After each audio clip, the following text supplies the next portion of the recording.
तो फिल्म की शुरुआत में बताया जाता है कि दुनिया पर रिसोर्सेज खत्म हो गए हैं। रिसोर्सेज की तलाश के लिए एस्ट्रोनॉट्स और साइंटिस्ट की एक टीम को प्लैनेट नेपच्यून पर भेजने का फैसला किया गया और मूवी में काफी साल का अरसा गुजर जाता है। एक नए एक्सपेरिमेंट पर काम करते हुए एक एस्ट्रोनॉट मेजर रॉय से हम मिलते हैं, जिन्हें अपने स्पेस स्टेशन को ठीक करने में मसला हो रहा था क्योंकि कुछ अजीब एनर्जी वेव्स स्पेस से अर्थ पर आकर टकरा रही थी और इनसे जमीन पर काफी सारे इंसान भी मर रहे थे और मेजर रॉय भी उससे गिरकर तेजी से जमीन की तरफ बढ़ने लगते हैं। ग्रेविटी की वजह से वो अर्थ पर तो आ गए, पर उनके सभी साथी स्पेस में ही कहीं गुम हो गए, मर गए। वो अपनी टीम के एक अकेले इंसान थे जो जिंदा बचकर जमीन पे आए थे, लेकिन जैसे इतने बड़े हादसे के बावजूद बचने वाली जिंदगी रॉय को खुशी नहीं दे रही थी। उनको खुशी या गम जैसे महसूस ही नहीं होता था, इसीलिए उनकी वाइफ ने भी उन्हें छोड़ दिया था। रॉय हमेशा से ऐसा नहीं था, बल्कि उसकी लाइफ में होने वाले बड़े चेंजेस ने उसे ऐसा बना दिया था। बचपन से ही रॉय अपने डैड के साथ सबसे ज्यादा अटैच था। उसके डैड दुनिया के महान एस्ट्रोनॉट थे और आज से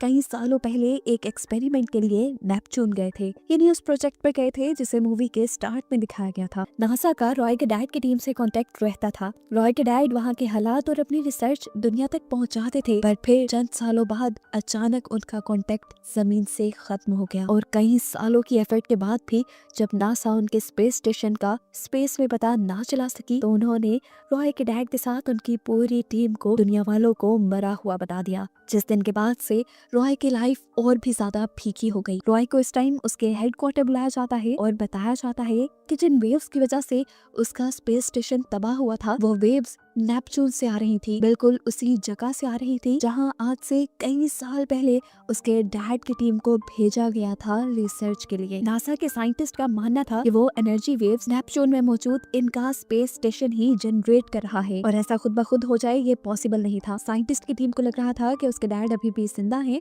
और वो नेपच्यून पे कोई ना कोई एक्सपेरिमेंट जरूर कर रहे हैं, जिसकी वजह से ये सब हो रहा है। शायद वहाँ बैठे रॉय के डैड ये बात नहीं जानते कि उनके इस एक्सपेरिमेंट से अर्थ तबाह हो रही है। साइंटिस्ट बताते हैं कि उन्होंने स्पेस स्टेशन में रॉय के डैड से कांटेक्ट करने की बहुत कोशिश की है, लेकिन वहाँ से कोई आंसर नहीं आ रहा। इस सब को रोकने के लिए ये लोग एक मिशन प्लान करते हैं। इस मिशन में रॉय के साथ उसके डैड के फ्रेंड को भी जाना था। सफर उनका शुरू होता है और अर्थ से रॉकेट लॉन्च होकर ये लोग सबसे पहले जाकर चांद पे लैंड करते हैं। मून पे लैंड करने के बाद इन्हें मून पे ही दूसरी तरफ अपने स्पेस कॉम तक जाना था, लेकिन रास्ते में ही इनके ऊपर यहाँ स्पेस पायरेट्स ने यानी डाकुओं ने हमला कर दिया, जिसकी वजह से रॉय के काफी सारे साथी मारे गए और रॉय भी जख्मी हो गया। फाइनली ये लोग मून के स्पेस कॉम तक पहुंच गए, लेकिन वहां जाकर देखा कि रॉय के बूढ़े साथी की भी तबीयत अब बहुत ज्यादा खराब हो चुकी थी। वो आगे मार्स तक का सफर कंटिन्यू नहीं कर सकते थे, इसीलिए उन्होंने अपने आप को यहीं पे रोका। रॉय को एक सीक्रेट चिप और मैसेज दिया और यहाँ पर उन्होंने बताया कि वो लोग नेपच्यून रॉय के डैड को रोकने नहीं जा रहे, बल्कि एक सीक्रेट मिशन पे जा रहे थे जहाँ उन्हें रॉय के डैड के एक्सपेरिमेंट को वहीं पर तबाह करना था, चाहे रॉय के डैड वहाँ जिंदा हो या ना हो। ये सुनकर रॉय को बहुत ज्यादा दुख हुआ, लेकिन फिर उसने मिशन कंटिन्यू कर लिया। लोगों को अब आगे मार्स पे जाना था। मार्स के रास्ते में इनके करीब एक और स्पेस स्टेशन इन्हें मिलता है। रॉय के कैप्टन वहाँ जाने का फैसला करते हैं क्योंकि वहाँ के स्पेस स्टेशन से ये लोग अपनी सप्लाईज पूरी कर सकते थे। यहाँ जाने पे उन्होंने देखा कि ये स्पेस स्टेशन तो बिल्कुल खाली है। यहाँ इन्हें कोई इंसान नहीं मिला, बस लैब में इन्हें एक खतरनाक मनमानस दिखा। इस बंदर ने इनको देखते ही इनके ऊपर हमला कर दिया। इस हमले में रॉय का कैप्टन जख्मी हो गया, लेकिन रॉय ने आगे बढ़कर अपने कैप्टन को बचाया और फिर उस मनमानस को एक वैक्यूम चैम्बर में डालते हुए उसका वैक्यूम बिल्कुल खत्म कर दिया, जहाँ पर वो मारा गया। उसको मारने के बाद रॉय अपने कैप्टन को लेकर अपनी शिप में वापस आ जाता है, जहाँ आकर इनको पता चला कि रॉय का कैप्टन अब मर चुका है। आगे का सफर इन्हें अकेले ही तय करना था, लेकिन बड़ा मसला तब हुआ जब मार्स से आने वाली एक बड़ी सी एनर्जी वेव ने उनके स्पेसशिप को घुमा दिया। इस मुश्किल घड़ी में भी रॉय ने हिम्मत नहीं हारी, उसे डर का एहसास नहीं हुआ और उसने अपने स्पेसशिप को हैंडल करते हुए मार्स पर लैंड करवा ही लिया। रॉय के यहाँ लैंड होते ही उसे एक मैसेज के लिए स्क्रिप्ट दी जाती है, जिसे वो अपने डैड के लिए रिकॉर्ड करे और यहाँ मार्स से ये लोग ये मैसेज नेपच्यून भेज सके। असल में नेपच्यून से मार्स तक कांटेक्ट हो पा रहा था, लेकिन अर्थ तक नहीं। रॉय की पहली रिकॉर्डिंग नेपच्यून भेज दी जाती है, लेकिन नेपच्यून से उसके डैड का कोई रिप्लाई नहीं आता। ये देखते हुए दूसरी मर्तबा रॉय बहुत इमोशनल होकर रिकॉर्डिंग करता है। स्क्रिप्ट के बजाय वो अपनी दिल की बातें अपने डैड से कहता है और मैसेज सेंड कर देता है। हालांकि बाकी एस्ट्रोनॉट इस मैसेज को सेंड करने के खिलाफ थे क्योंकि इसमें बहुत सारे इमोशंस थे और एस्ट्रोनॉट्स की लाइफ में इमोशंस की कोई जगह नहीं। अब स्क्रिप्ट वाला मैसेज ना बोलने की वजह से रॉय को इस मिशन से निकाल दिया जाता है और वापस अर्थ पर भेजने की तैयारी शुरू कर दी जाती है। इससे पहले कि रॉय अर्थ के लिए निकल जाता, उसके किए हुए इमोशनल मैसेज की वजह से उसके डैड का रिप्लाई आ जाता है। रॉय को अपने डैड की आवाज सुननी थी, वो मैसेज सुनना था, लेकिन बाकी एस्ट्रोनॉट रॉय को वो मैसेज सुनने नहीं देते। यहाँ अब मार्स के स्पेस स्टेशन की डायरेक्टर उससे मिलती है। उन्होंने रॉय को पहली मर्तबा देखा था। वे पूछती हैं, क्या तुम्हें उन वेव्स के बारे में पता है जो लगातार इस स्पेस स्टेशन से और जमीन से टकरा रही हैं? तुम जानते हो उसकी वजह से मेरे काफी लोग मारे गए। रॉय उसकी इस बात का जवाब नहीं देता और जब वहाँ से जाने ही वाला होता है तो डायरेक्टर से पूछते हैं, तुम जानते हो कि तुम्हारे डैड के साथ क्या हुआ था? उसकी बात सुनकर रॉय रुक गया। डायरेक्टर ने अब उसे उसके डैड की एक वीडियो दिखाई जो काफी साल पहले उन्हें रिसीव हुई थी। इस वीडियो में रॉय के डैड सबको बता रहे थे कि उन्हें एक बहुत बड़े प्रोजेक्ट के लिए यहाँ नेपच्यून पर भेजा गया था। इनकी रिसर्च बहुत अच्छी चल रही थी, लेकिन रॉय के डैड के बाकी सारे साथी अकेले रह रहकर यहाँ पे साइकोलॉजिकली वीक हो गए। यहाँ की जिंदगी उन्हें बेकार लगने लगी और उन्होंने अर्थ पर वापस जाने का फैसला किया। लेकिन रॉय के डैड अपने सफर में इतने आगे निकलकर वापस जाना नहीं चाहते थे क्योंकि वो कैप्टन थे। सबकी मजबूरी थी उनकी बात मानना, लेकिन सब ने यहाँ पे उनके साथ बगावत की और मिलकर अर्थ पर वापस जाने का फैसला किया। ये देखते हुए रॉय के डैड ने स्पेसशिप के सारे ही लाइफ सपोर्ट सिस्टम डिसेबल कर दिए, बंद कर दिए, जिसकी वजह से उनके क्रू के सभी मेंबर्स मारे गए। ये सुनकर रॉय शॉक में था क्योंकि उसके डैड, जिसे दुनिया का सबसे बड़ा साइंटिस्ट, सबसे बड़ा एस्ट्रोनॉट माना जाता था, वो असल में एक कातिल था। रॉय अब गुस्से में झुंझलाने लगा। डायरेक्टर ने उन्हें बताया कि मेरे मॉम डैड तुम्हारे डैड के क्रू का हिस्सा थे। ये लोग पहले मार्स पर आए, जहाँ मार्स पे मेरा जन्म हुआ। उसके बाद ये लोग नेपच्यून के लिए निकल गए। नेपच्यून से वापस आकर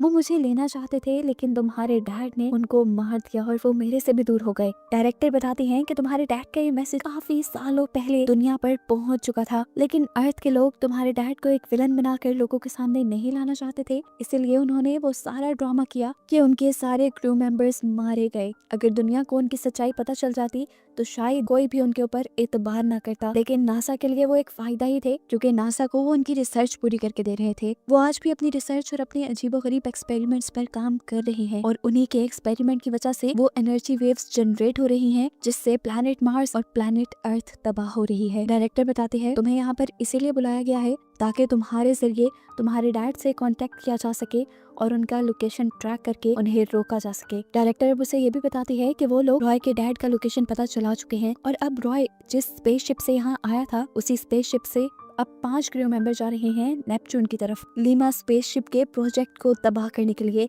यानी तुम्हारे डैड के एक्सपेरिमेंट्स को तबाह करने के लिए। रॉय को अब अपने डैड से मिलना था जिंदगी में एक मर्तबा। वो डायरेक्टर से कहता है कि आप मेरी मदद करेंगी। डायरेक्टर उसकी बात मान जाती हैं और उसे कहती हैं कि मैं तुम्हें सिर्फ रॉकेट तक पहुंचा सकती हूँ, उससे आगे तुम्हें खुद सफर करना होगा। रॉय मान जाता है और अब डायरेक्टर उसे एक टनल के जरिए रॉकेट लॉन्चर तक पहुंचा देती है। यहाँ से रॉकेट लॉन्चिंग स्टार्ट होने ही वाली थी, लेकिन तेजी से रॉय ऊपर की तरफ चढ़ने लगा।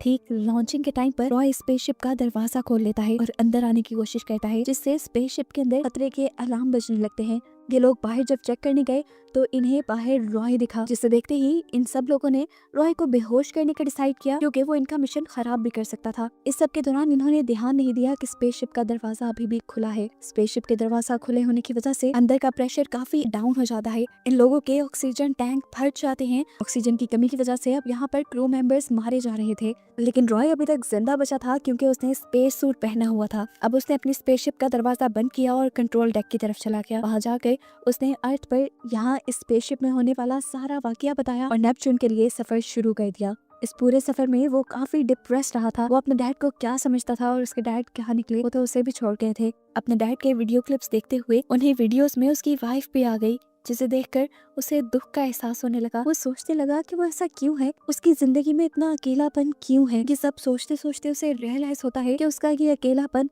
सिर्फ उसके डैड के दिए हुए डिप्रेशन की वजह से है। उसके डैड के जाने ने उसको मेंटली अनस्टेबल कर दिया था, जिसके बाद से उसने अकेले ही रहना शुरू कर दिया और किसी के साथ भी वो अब कंफर्टेबल नहीं होता था। वो अब थक चुका था। थोड़ा वक्त गुजरता है और दिखाया जाता है कि finally Roy Lima space station Neptune में पहुंच गया था। यहाँ जाते ही उसके रोंगटे खड़े खड़े हो गए क्योंकि उसने देखा कि ये पूरा स्पेस स्टेशन खाली था और जगह जगह मरे हुए एस्ट्रोनॉट्स की लाशें उड़ रही थी। उसे यहाँ अपने डैड भी कहीं नहीं दिखे और आगे जाने पर एक बड़ा सा कंटेनर नजर आया। इसके अंदर ही केमिकल रिएक्शन हो रहा था जिसकी वजह से एनर्जी वेव्स जनरेट होकर अर्थ और मार्स को तबाह कर रही थी। वो जानता था कि अब उसे इसी कंटेनर को तबाह करना है। वो अपना न्यूक्लियर वेपन लोड करने लगता है कि तभी उसके डैड उसके पास आ जाते हैं।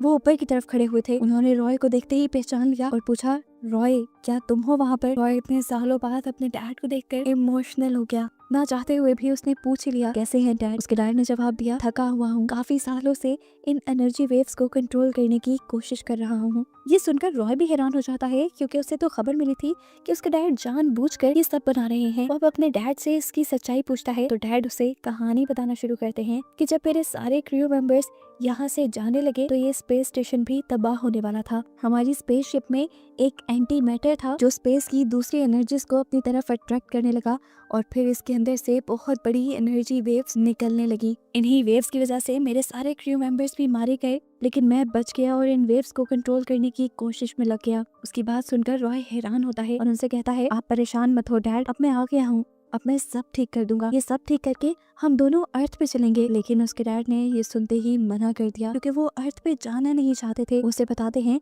कि अर्थ मुझे कभी भी अपनी दुनिया लगती ही नहीं थी। वो हमेशा से स्पेस में आकर स्पेस की चीजों और एलियंस के बारे में रिसर्च करना चाहते थे। वो बताते हैं कि स्पेस मेरी पहली प्रायोरिटी थी, इसी के लिए मैं अपनी वाइफ, फैमिली, तुम्हें और पूरी दुनिया को छोड़कर यहाँ आ गया। मैंने तुम्हें ज्यादा प्यार भी इसीलिए नहीं किया क्योंकि मैं जानता था कि अगर मैं तुमसे अटैच हो गया तो मैं यहाँ पर नहीं रह पाऊंगा। रॉय उनकी बात सुनकर थोड़ा सा इमोशनल हो गया क्योंकि जिससे वो इतना ज्यादा प्यार करता था आज उसके वही डैड उसे कह रहे थे कि वो उससे प्यार नहीं करते। रॉय यहाँ उनसे कहता है, आप नहीं लेकिन मैं आपसे प्यार करता हूँ डैड, इसीलिए मैं आपको अर्थ पर लेकर जाऊंगा। ये कहते ही वो अपना न्यूक्लियर वेपन लोड करने लगा जिससे वो एंटी मैटर को तबाह कर देते और अपने डैड को लेकर वो यहाँ से वापस आ जाता।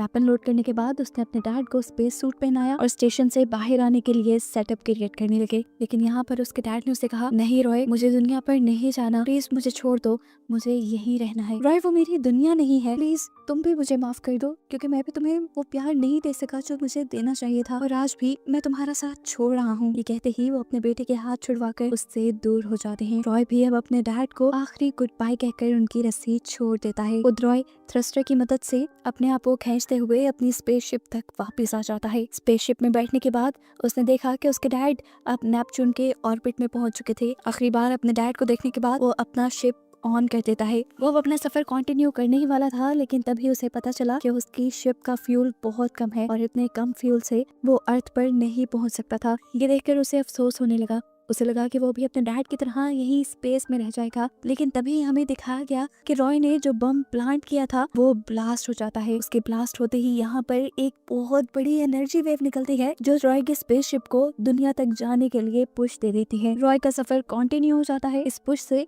रॉय का फ्यूल काफी बच गया था। अब वो इजीली अर्थ तक पहुंच सकता था, इसीलिए वो बहुत ज्यादा सेटिस्फाई था। अपने सफर के दौरान वो अपने डैड के दिए हुए डॉक्यूमेंट्स पढ़ता है जिसमें लिखा था कि इंसान ही इस पूरी यूनिवर्स का, इस पूरी कायनात का सबसे अक्लमंद क्रिएचर है। अर्थ के कम होते रिसोर्सेज कोई और प्लैनेट या एलियंस पूरे नहीं कर सकते, बल्कि इंसान खुद ही अपनी मदद करके अपने रिसोर्सेज को बढ़ा सकते हैं। ये पेपर्स पढ़ते हुए उसे अपने डैड की कदर होने लगती है कि उन्होंने अपनी लाइफ को स्पेस में सेक्रीफाइस करके इंसानों को एक बहुत बड़ा सबक दिया था। खुद भी इस सफर के बाद रॉय के अंदर एक बहुत बड़ा चेंज आया था। पहले उसे जिस लाइफ की कदर नहीं थी, अब उसे इस लाइफ से प्यार होने लगा था। उसके अंदर भी फीलिंग्स आ गई थी। वो एक नॉर्मल इंसान की तरह एक्ट करने लगा था। ऐसे में वो अपनी वाइफ से भी मिल जाता है और ये दोनों हंसी खुशी दोबारा जिंदगी स्टार्ट करते हैं। और बस यही दिखाते हुए ये मूवी यहाँ खत्म हो जाती है।